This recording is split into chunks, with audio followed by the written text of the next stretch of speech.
Hey guys, welcome to Naomi's episode that nobody asked for, but here I am anyways. So, a few Sundays ago, something happened with my girls that made me really think about parenting.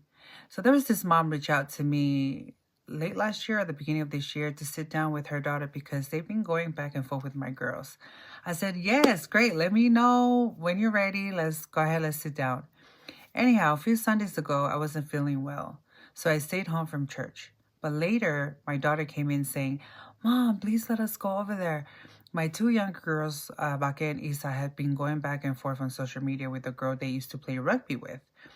My daughter, Tai, was tired of hearing these girls going back and forth on social media, so she hopped on and tell her, quit running your mouth on social media if you're not going to do anything.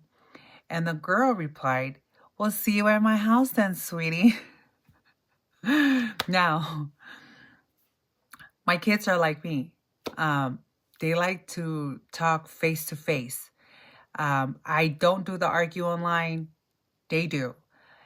But we have to hold them down to respect, right? So we try to cut that, we try not to teach them to do that. Anyhow, so the older sister Ty drove them over to the house, and I thought I was dreaming, so I jumped up, and they're not home. But I waited.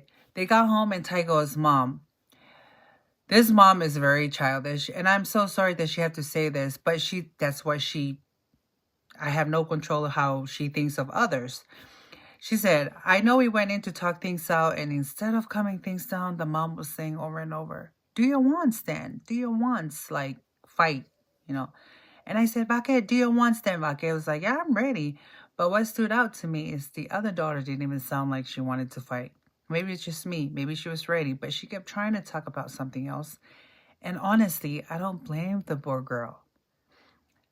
I'm different. Maybe you are. Like, as a mom, it broke my heart because I would never be the one to throw my kids into a fight. I teach them don't start drama, stay in your lane, be kind, be respectful, and if someone put hands on you, defend yourself, but don't go looking for trouble. And to the other parents, if my kids disrespected you in your own home, I truly apologize. I raised them better than that. They should face people respectfully. Our kids once spent a lot of time together, and I hope we can find a way to resolve this. And you see how they are when they came into your home. But my message is simple. Let's not be the parents pushing our kids to fight.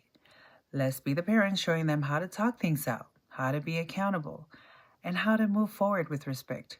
Because at the end of the day, that's the example they need. I don't know. I'm just here to share what, went through in my home. Me as a parent, maybe you're different. I have no control over what you're doing, but I'm just here to share what went through in my home. So thank you for listening and hope everybody have a good day.